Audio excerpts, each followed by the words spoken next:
Hi hello வணக்கம். மற்றும் ஒரு காலனி வாயிலாக இணைஞ்சிருக்கிறோம். இன்றைய நாளில் ஒரு முக்கியமான ஒரு விஷயத்தை பற்றி கதைக்க போகிறோம். ஒரு கனத்த மனதோடு நான் இந்த ஒரு விடயத்தை உங்கள் முன்னிலையில் பதிவு செய்ய விரும்புகிறேன்.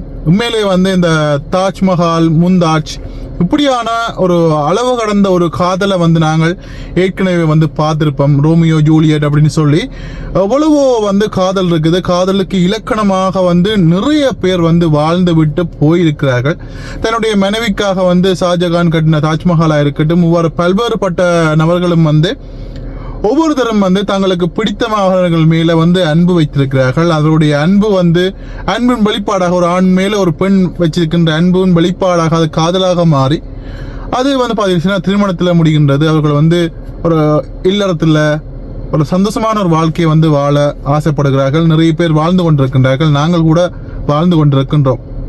அப்படி இருக்கின்ற காலப்பகுதிகளை பார்த்தீங்கன்னு சொன்னால், இன்றைய காலப்பகுதிகளில் காதல் அப்படின்னு சொன்னாலே வாட்ஸ்அப்பில், ஃபேஸ்புக்கில் யார் வேணாலும் யாரோடையும் கதைக்கலாம் அப்படின்ற மாதிரியும் வந்துட்டு இப்போ இருக்கின்ற காதல் எல்லாமே பார்த்தீங்கன்னு சொன்னால், ஒரு நாள் காதல், 2 நாள் காதல், ஒரு கிழமை காதல், ஒரு மாத காதல், ஒரு வருட காதல் அப்படின்னு சொல்லி போய்கொண்டே இருக்கின்றது.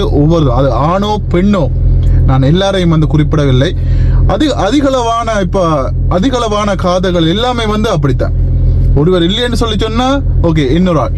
இப்போ ஒரு பெண்ணுக்கு நாங்கள் ஒரு ப்ரொபோசல் ஒன்று பண்றோம். உன்னை எனக்கு பிடிச்சிருக்குன்னு சொல்லி ஒரு ப்ரொபோசல் ஒன்று பண்றோம். ஓகே, அந்த இளைஞன், அந்த பெண் மாட்டேன்னு சொல்லிட்டாங்க.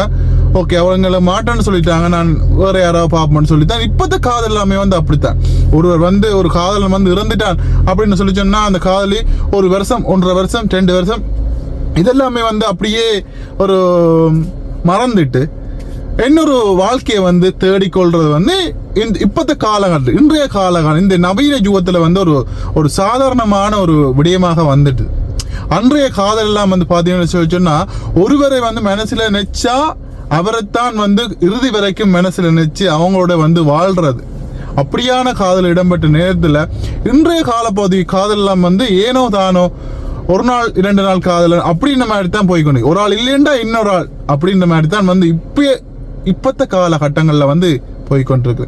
அப்படி இருக்கின்ற காலகட்டம் நாங்கள் 2025ஆம் ஆண்டுல வாழ்ந்து கொண்டு இருக்கின்றோம். நிறைய பேர் காதல் செய்றீங்க.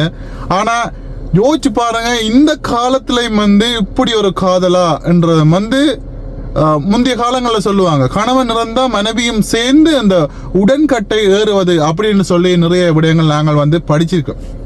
ஓகே, நான் நிறைய விஷயங்களை அலட்டாம விஷயத்துக்குள்ள வாரேன். நேற்றைய நாள்ல ஒரு இளைஞன் ஒருவர் பார்த்தீங்கன்னு சொன்னா இறந்திருக்கிறார்.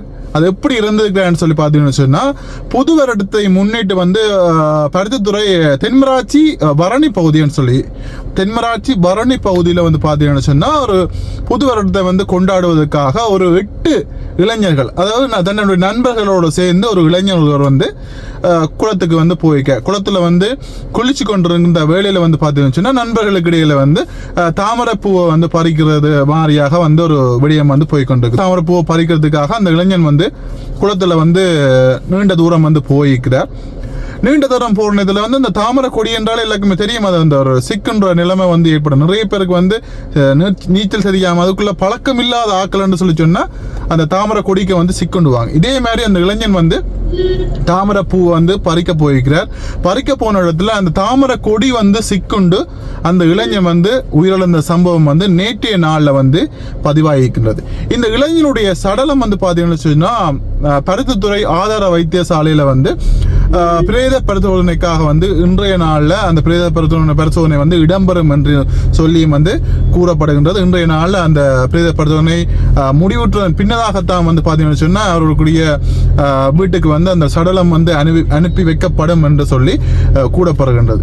இப்படி இருக்கிற நேரத்தில் பாத்தீங்கன்னு சொன்னா, தன்னுடைய காதலன் இறந்துட்டார் என்ற ஒரு செய்தியை கேட்ட உடனே அவருடைய 18 வயது மதிக்கத்தக்க அவருடைய காதலி இன்றைய நாள்ல 18ஆம் தேதி அதிகாலை தன்னுடைய உயிரை நீத்திருக்கிறார். குறிப்பாக அதிகாலை தன்னுடைய வீட்டில் ஒரு அறையில பாத்தீங்கன்னு சொன்னா தூக்கிட்டு தற்கொலை செய்திருக்கிற சம்பவம் இன்றைய நாள்ல பதிவாகிருக்கின்றது.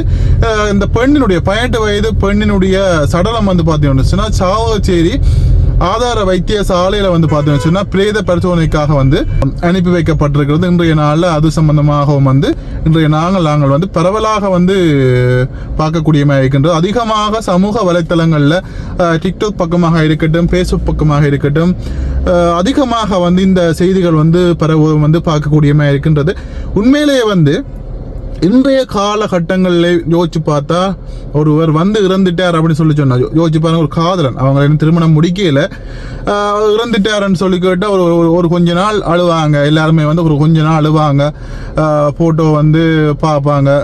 இன்னொரு குறிப்பிட்ட ஒரு காலம் போக, 1 வருஷம் 1.5 வருஷம் கழிஞ்சு போக வந்து பார்த்தீங்கன்னு சொன்னால் அவருடைய குடும்பத்தார்கள் எல்லாமே சேர்ந்து அவருக்கு இன்னொரு திருமணத்தை வந்து பேசி செய்து வைப்பாங்க. அப்படியான சம்பவங்கள் அதிகமாக நிகழ்ந்து கொண்டிருக்கின்ற இன்றைய நவீன காலங்களில் வந்து இப்படியான ஒரு உண்மை காதல், தன்னுடைய காதலன் வந்து இறந்துட்டார் என்ற ஒரு செய்தியை கேட்டு அந்த காதலி, குறிப்பாக 2 பேருக்கும் ஒரே வயது என்றுதான் கூறப்படுகிறது. 2 பேருக்கும் 18 வயது என்றுதான் கூறப்படுகின்றது.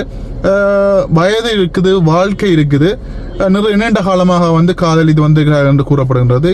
உண்மையிலேயே இப்படியான ஒரு காதல் எல்லாமே வந்து நாங்கள் இன்றைய காலங்களில் பார்க்க முடியுமா என்றதும் வந்து தெரியல. இப்படி யாராவது இருப்பாங்களான்னு சொல்லி கூட தெரியல.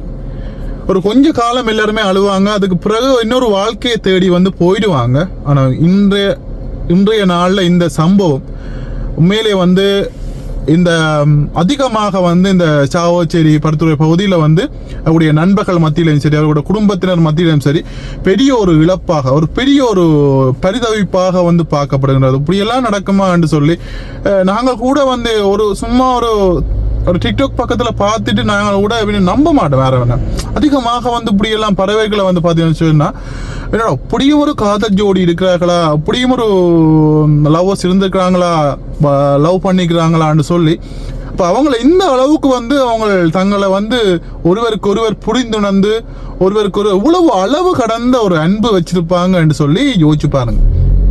உண்மையிலே ஏன்னா இந்த விஷயத்துல வந்து நான் இன்றைக்கு கதைக்க வந்ததுக்கான முக்கியமான காரணம் வந்து இப்படியெல்லாம் இந்த காலங்களில் இருக்கா, யாரா இருப்பாங்களா, ஒரு காதலன் இறந்துட்டான்னு சொல்லி உடனே ஒரு காதலி அடுத்த நாத்தே வந்து அவ்வளவு ஒரு மென உளைச்சல், ஒரு ப்ரெஷர், என்னை விட்டுட்டு போட்டானே, என்னோட சேர்ந்து வாழுவன், நாங்கள் நிறைய காலம் வாழுவோம்னு சொல்லி சொன்னானே, என்னை விட்டுட்டு போட்டானே என்ற ஒரு ஆதங்கம், ஒரு மெனக்குமுறை, ஒரு அழுத்தம், ஒரு ப்ரெஷர், அவ்வளவு ஒரு டிப்ரெஷன்ல வந்து இருந்துப்பாங்க. அவ்வளவு தாங்க முடியாத ஒரு நிலையில தான் வந்து இப்படியான ஒரு விபரீதமான ஒரு முடிவை வந்து அந்த கால் எடுத்துக்கா. இப்பத்த காலங்கள் அப்படியெல்லாம் நடக்குமான்னு சொல்லி கேட்டா உண்மையிலே 100க்கு 10 வீதம், ஒரு 10-15 வீதம் அப்படி இருக்கலாம். ஒரு 10 விதமான ஆட்கள் வந்து இந்த காலங்கள்ல அப்படி இருக்கலாம். ஆனா இப்படியான ஒரு காதலி வந்து இருப்பதுன்றது வந்து ஒரு அரிதான ஒரு விடயம். உண்மையிலே நினைக்க அவ்வளவு பெருமையா இருக்கு, ஆனா அவ்வளவு தூரம் கவலையா இருக்கு. ஏன் அந்த பிள்ளை அவசரப்பட்டுடுதா, இல்லை அவன் போயிட்டான்னு சொல்லி நானும் போவோம் அப்படின்னு சொல்லி அந்த பிள்ளை போயிட்டு. இதுதான் வந்து உண்மையிலேயே ஒரு உண்மையான ஒரு காதல். நிறைய டிக்டாக் பக்கங்கள்லேயும் வந்து நிறைய பாடல்கள், நிறைய இதெல்லாம் போட்டு ஒவ்வொரு நண்பர்களும் அவருடைய ஒவ்வொரு நண்பர்களும் வந்து அந்த பதிவுகள் அந்த பார்க்கின்ற போது பாடலோடு சேர்ந்து வந்து அதை கேட்கின்ற போது ஒரு வலிக்குது. உண்மையிலேயே வந்து நாங்களும் ஒரு காதலிச்சு ஒரு திருமணம் செய்தனால அதோடைய வலி எங்களுக்கு இருக்கோ என்னவோ, எனக்கு அந்த ஒரு இந்த டிக்டாக்ல திறந்தாலே அதுதான் வந்து ஒன்று இருக்குது. அந்த அளவுக்கு ஒரு வலி நிறைந்த ஒரு மெனத்தோட தான் வந்து இதை நான் பதிவிடுறேன். ஓகே, இன்னொரு காணொளி வாயிலாக வந்து சந்திக்கிறேன். ஓகே, பாய்.